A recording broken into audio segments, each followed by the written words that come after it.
This can't happen.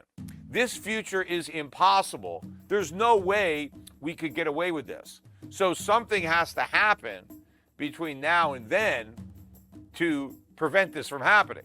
And it's going to be a crisis. See, what the markets don't understand is that the entire foundation, right, that we've been living on is about to implode. It's in the process of imploding beneath our feet. Nothing works with normal interest rates, let alone high interest rates. You can't run these massive deficits with normal interest rates. In fact, even Janet Yellen, remember when she was asked if she's worried about the debt, she said, no, I'm not, because the interest rates are low. So who cares about the debt? All I care about is the interest payments. Well, look at the interest payments. Look what's happening. Why does she still not care about it? When she said that, I pointed out, well, interest rates are going to go up. It's inevitable. And so the problem is inevitable. But the government doesn't work with normal interest rates. The stock market doesn't work. All the companies are levered up too much. The real estate market doesn't work with normal interest rates. I said that the home mortgages are at 7.9. We could be at 9%. In fact, I think it's likely we can hit 9%. If the Fed doesn't come in and say uncle on the inflation war, if Powell continues to act as if he's going to keep fighting inflation, we're going to have 9% mortgage rates by the end of this year. Now, that's like a tripling from where they were. How can the banks survive? The mortgage-backed securities are imploding. We got a small taste of it when we got the bankruptcy of a few banks earlier in the year. It was March or so when we got three banks, the Silicon Valley Bank or Signature Bank, or those the banks that were lending to crypto. They went down. But I said at the time that what happened with these banks is a problem for all banks, because they all loaded up on mortgage-backed securities and treasuries. Again, I don't think anybody other than me, because I never heard anybody saying that stuff. But I was warning for all the years that everybody was saying how great it was that Americans could refinance and lock in these low rates. I was the only one saying, yeah, but what about the banks? What about the lenders who are stuck with this paper? It's a negative sum game. The borrower's gain is the lender's loss. I was saying, what happens when interest rates eventually go up? The borrowers are sitting pretty because they've got these cheap loans.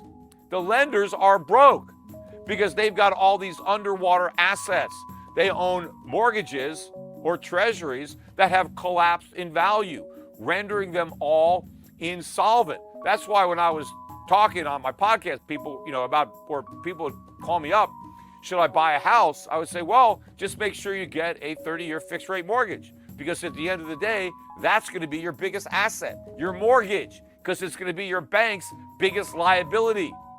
So all these banks are insolvent. We're about to see another wave of collapses. Now, of course, the banks will be able to, postpone the collapse by going to the Fed and giving them all their underwater mortgage-backed securities at par, right? So the Fed's going to have to explode its balance sheet again. We're going to have to see a major reversal in quantitative tightening again, to quantitative easing, to prevent all of these banks from failing. But again, when the banks take this bad collateral to the Fed and get par for it, even though it may only be worth 50 or 60 cents on the dollar, this is only short term. The Fed is supposed to give all these securities back to the banks and ask for their money back, right? This is like a short-term thing. I forget the date that these loans are due, but these are loans, right? The new window that they opened up to stave off that financial crisis earlier in the year, they put a Band-Aid, on a cancer. They said, look, we'll loan you par, even though your securities are worth a fraction of par, but we'll loan you the money for a year. Well, are the banks going to be able to repay these loans? Of course not.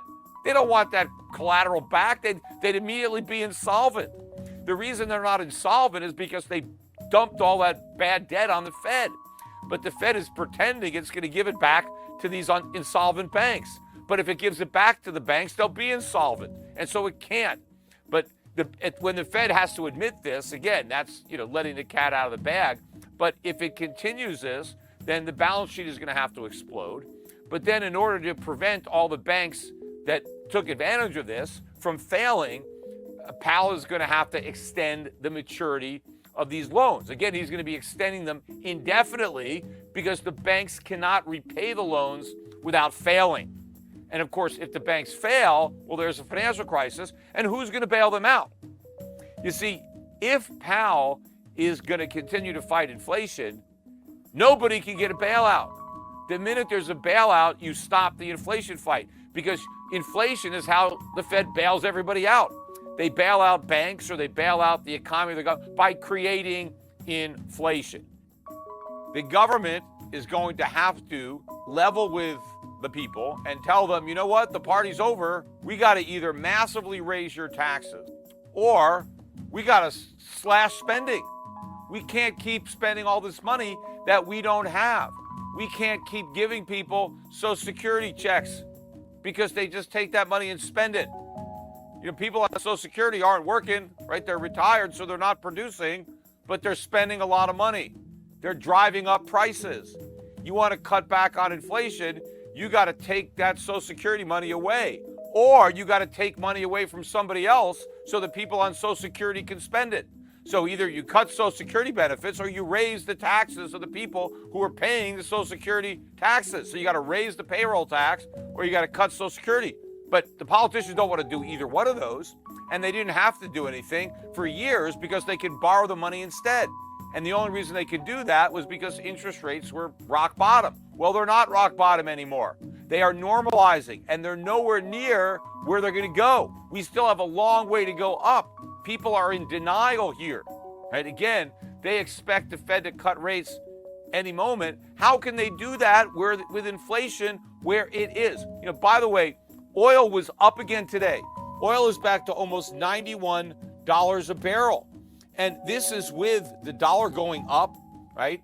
Oil is still going up. And stocks, the Dow is down 400 points today. NASDAQ an even bigger drop, down about 1.5%. And oil still went up. Imagine what's going to happen to oil if we get a bounce in the stock market. If the dollar falls, oil's going to just go straight up. We're going to go through 100. Oil prices are not going to stop going up because inflation has driven them up. Meanwhile, we can't sell any more oil from the Strategic Petroleum Reserve. In fact, they need to buy oil to refill the reserve.